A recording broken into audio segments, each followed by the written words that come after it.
We are pleased to be joined by Trey Mancini of the Baltimore Orioles, who makes our list, the top 100 right now, even though he missed all of 2020, coming back from colon cancer. What an incredible story. Trey, good to see you. So many of your fans watching this right now, they want to know, how are you feeling as you get closer and closer to the 2021 season? Thanks for having me on, guys. Yeah, I'm feeling great, as well as I could have ever imagined when I got diagnosed almost a year ago. So I'm back in Sarasota. I got here last week, and it was definitely a little strange to come back at first, because this is where, I had my colonoscopy appointment, found out that I had colon cancer, and that really got things going last year, and yeah, I feel so good to be back, and I'm feeling really good.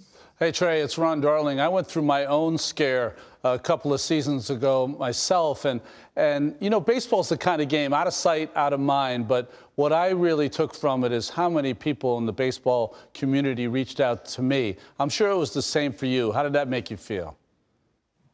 It was incredible. That really helped make a really tough time in my life a lot better. So many people reached out, so many players, so many front office people, and just so many people. And it was incredible to receive the support I did, and it really helped give me strength in a tough time. It was not an easy time at all. I'm not gonna lie, but getting the support of everybody, especially, all the great fans in Baltimore and my teammates, really helped me get through it. Trey, hey man, it's Sean Casey. Man, I look back to your 2019. What a great year you had, man. 35 home runs, close to 100 RBIs. But you kind of bounced around a little bit. First base, corner, outfield, maybe a little DH. Where do you see yourself coming into the 2021 season as far as what role do you want, what position do you want to play? I say it every year. I'm good to play wherever they want me to. I really am. But I grew up my entire life playing first base. And, spring training of 2017, I knew that I'd have to probably play another position to make the team. So I had a crash course in outfield then, and have been playing out there since. And I really have loved it. I've loved getting to learn how to play different positions. But as far as, my fit and where I think I play best, I'd still say first base. But I also love DHing. I really do. I know some people don't like it and can shy away from it, but I have no problem DHing. Hitting is definitely my favorite part of baseball. But I'd say first is probably the best for my skill set, but I also do really enjoy playing the outfield. So wherever they need me, I'll be there. That's a good answer, bro. I like that. I like that. Wherever I can get in the lineup, right?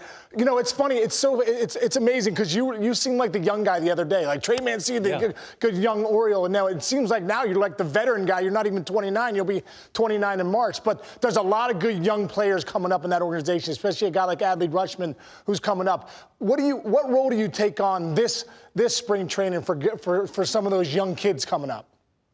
Yeah, it's definitely strange, and it happened quickly. Yeah, I made my debut in 2016, and I was one of the youngest guys on the team. And Chance Sisco and I were talking the other day here that besides CD, Chris Davis, we're the two longest tenured guys in the organization, I think, which is crazy to think about. We got drafted in 2013.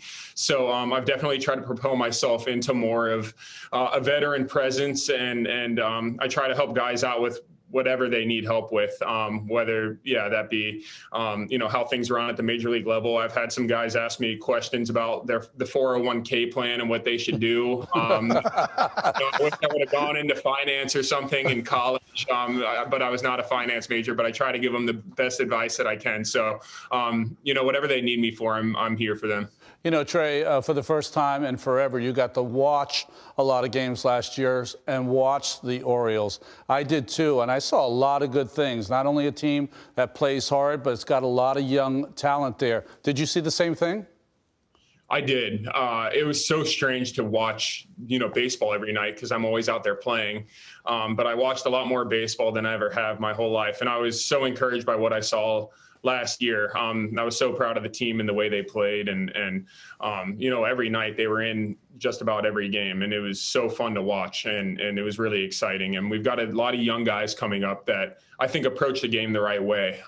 When you make it up to the major leagues, you can't be scared, you can't be timid. You got to go out there and show everybody what you got, and leave it all out there. And I think they did a really good job of doing that last year. And we've been talking about how your role is changing on this team on the field. How is your role in generating awareness for colon cancer? Yeah, so it's obviously become near and dear to my heart. So I recently started a foundation that my sisters and girlfriend are helping me run. And yeah, so we're just really trying to raise awareness for colon cancer. And we're doing some other things, basically any cause that we really want to get behind, we're going to do that.